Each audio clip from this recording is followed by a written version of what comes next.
I managed, first of all, getting a breakdancing teacher is kind of hard because it's kind of a little bit of a, it's kind of a little bit of an in crowd doing this thing. They don't always want to teach a 50-year-old, podcaster that. But I found a great guy who's really good. And one day it's like, I think you can do a 1990, which in breakdancing means you spin 360 degrees on one hand with your palm kind of spinning around on the floor. It's a move that looks crazy. And you see these kids do it at 20 and you're like, wow. And I was just like, a 90? Like, I never thought I would ever think about doing a 90. And he's like, I think you're closer than you think. Let's work on it. And, about 4 weeks later, I pulled one off. And it was probably the coolest thing I'd done all month. Wow. And I was just like, I can't believe I'm doing this at 51. And so I know exactly this feeling you're giving people, Stephen, because it's better than what we're told would make us happy. It's better than the $1 million. It's better than the new relationship. It's better than the winning the lottery. There's something really special about it. Why is that? Why is it so special?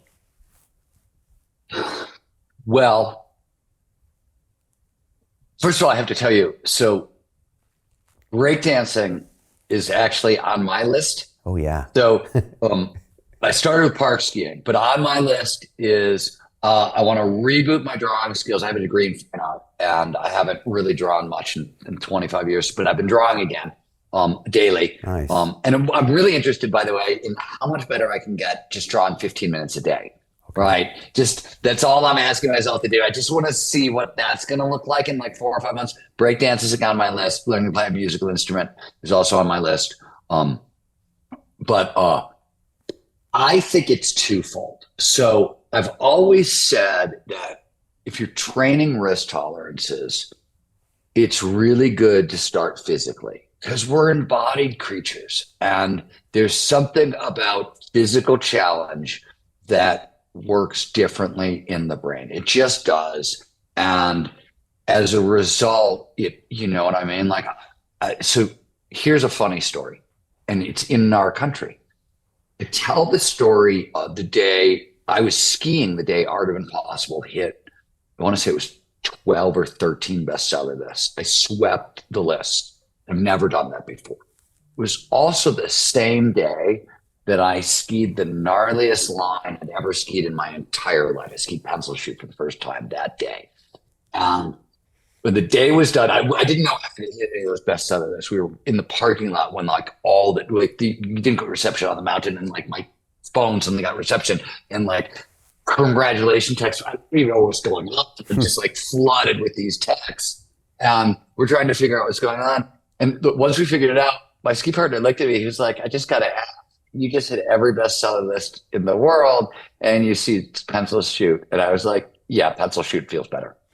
Like, I can't tell you why, but skiing that shoot feels better. Like, I know this other one is way more important to my career, to my life, to my future, the future of my company and my wife and, my family. Like, all of it doesn't matter. And this one feels better. Some of it is, I think we privilege it. And some of it is also, the idea that you can't teach an old dog new tricks, which is totally erroneous and just completely untrue. And it's actually been true since it first got said in 1907. But we believe it. And if you've lived with this mindset of where you're telling yourself there's just stuff I can't do, and then you start doing it, right? What I like about it is it's, and you ask why it's so delicious. And I think so I don't know if you've looked into some of the research on the neuroscience of mindset, like growth mindset versus fixed. One of the things that happens if you have a growth mindset towards the second half of your life versus a fixed mindset towards the second half of your life, one of the main differences is in something known as an error-related positivity. So when we make an error, but 50 to 100 milliseconds after we make an error, the brain notices. And you get what's known as an error-related negativity. Negativity means it's a negative deflection of the brainwave. And then if you have a growth mindset, you'll go, but I can learn from this. And once you make that decision, you get an error-related positivity. People who have fixed mindsets or people who have fixed mindsets towards aging don't get that error-related positivity. couple of problems there. The error-related negativity turns off dopamine production in the body. So it feels terrible, right? You're like, oh crap, I made a mistake. I can't do this, right? But if you made a mistake and you believe you can learn from it, you're like, oh cool, I made a mistake, but I don't have to do that again, and right? Then it turns dopamine back up in most people. And I think with older adults, and I can't prove this to you yet, but we've got a line of research moving in this direction. I think you get a bigger dopamine boost with error-related positivities over a certain period of time, and especially around things that we didn't think were possible. So I think that is part of it. The other thing is hope is an incredibly addictive emotion. Really powerful. It's very understudied. We've looked at faith a lot more than hope. In fact, hope is really, really understudied, but it's an amazingly powerful motivator, right? And so I think that's sort of what you get. Because the other thing is this. Here's the cool thing, and you know this. It was called a 1990 or a 1900. A 1990. Your handspin. A 1990. I think it was first done in the 1990s. So yeah, it's called the 1990. Okay, but here's the thing that I want to point out. Once you learn that 1990, your brain went, oh shit, I can do this. What else can I do? And you start asking those kinds of questions. Those kinds of questions get really interesting, right? And those are the ones that lead us, I think, really towards exactly where we want to go.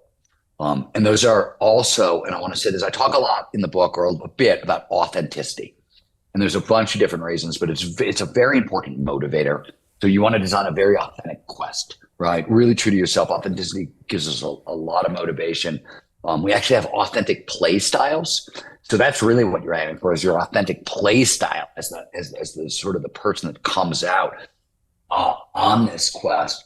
But both authenticity and autonomy tend to be coupled to attention. So you can't maximize performance if you can't maximize attention. You can't maximize attention if you're not the person driving the bus and it's going in a direction that is really, truly you. So some of this stuff is like, those are the little details that we were talking about earlier, right? And I just wanted to sort of hit on those because you want to be 100% on message with yourself for those reasons. Because you want to be able to maximize attention. You don't want the limitations that come with it. And when you sort of blow up that, whatever the limiting thing was, for you, it was the 1990. I think for me with park skiing, it was a 180. It was literally just like landing backwards and skiing away. I could not imagine, I'd never landed backwards in my entire life. I could not imagine for the life of me that there was any way I was going to learn how to land backwards without first learning sideways and upside down. And it was going to be a disaster, and I knew it. And I watched, the funniest thing is I had just thrown my very first nose butter 360, which was a trick I knew I could do because it was 1 inch past something I already could do. And I sort of knew that. And I just did my first one. And then I watched my ski partner throw a 180, like 50 feet later. And I went, oh, fuck, I got to do this thing. Pardon my language. I got to do this thing. And, but I had just done this other semi-impossible thing. And so I tried it, and it was tiny, right? But I landed backwards, and this is funny. I landed backwards, and I was right in front of the chairlift. And the lifty was a young woman. She's probably in her 20s. And you can't see how old anybody is. A ski helmet, goggles, and face mask. But I just landed a 180 in front of her, literally in front of her. And when I got on the lift next, she flirted with me. Now, nobody in their 20s has flirted, like, you know who I was, how old I was, or anything else like that. It was just like this tiny little reward for trying this cool trick in front of her. And it was, not only had I done this thing that was impossible, but I got attention for it, right? And my ski partner Ryan was laughing when it happened. I was like, yeah, until she figures out that I'm married and 50 or 30 years older than her. But that was very sweet. And it was so unbelievably motivating because it was this impossibility. And once I got past it, then you have to ask the next question, which is, oh shit, if this is possible, what else is possible? And now I'm going to wrap it all up. And once you start asking what else is possible, those things can align with our authenticity and our autonomy very tightly, right? Maybe that first one is a limiting thing that we got to get past. But once we're past it, you can really start to pick and choose based on sort of authentic stuff.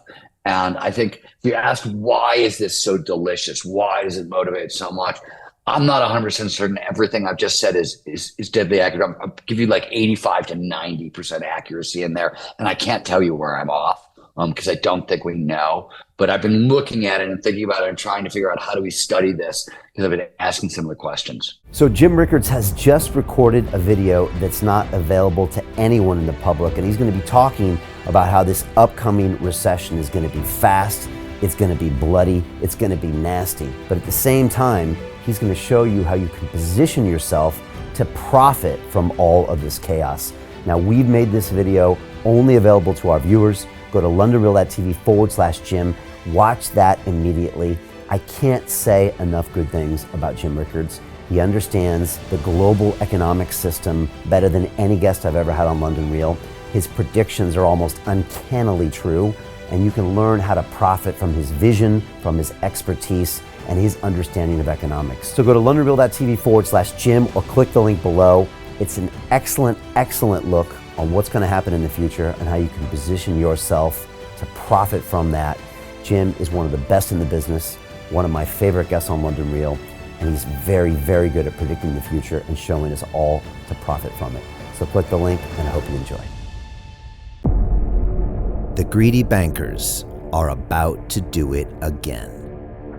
In 2008, they crashed our financial system and nearly bankrupted the entire global economy. Then they received trillions of dollars in government bailouts.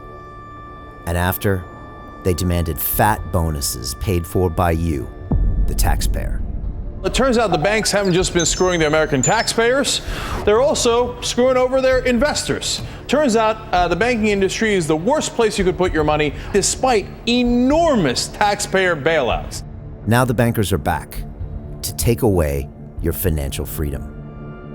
They lie and tell you that cryptocurrency isn't safe. They try to make it illegal for you to choose how to invest your hard-earned money. They lie and say cryptocurrency is used by money launderers and criminals. But look at the record.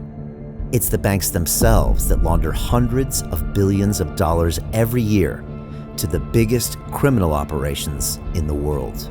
Leaked documents have revealed how some UK banks have helped criminals, money launderers and Russians under sanctions. American authorities discovered that the Sinaloa cartel moved $881 million through HSBC accounts as bank officials turned a blind eye to the illegality. The bankers lie and say cryptocurrency is not a real investment. Meanwhile, the smartest CEOs in the world are buying billions and billions of it. The truth is that banks lie about cryptocurrency because it makes them scared. The banks take $9 trillion per year of your hard-earned money, and they are worried that they will finally be exposed. They're scared because crypto means they can no longer control your money, which means they can no longer control you. They are scared because you might actually understand your money and intelligently decide what to do with it. Now is the time for us to come together, fight back, and take control. It's time to educate ourselves, our families, and our communities. Because financial education means financial freedom. We know that cryptocurrencies will help us build the new decentralized financial system of the future. A banking system that is of the people, by the people, and for the people. A banking system where access to finance is a fundamental human right. A banking system that is free and fair and welcomes all humans on this earth. The DeFi revolution is happening. We, the people, can no longer be fooled. We choose to take control of our finances. We choose to take control of our freedom. We choose to take control of our future. Join us, and let's take back our financial freedom forever.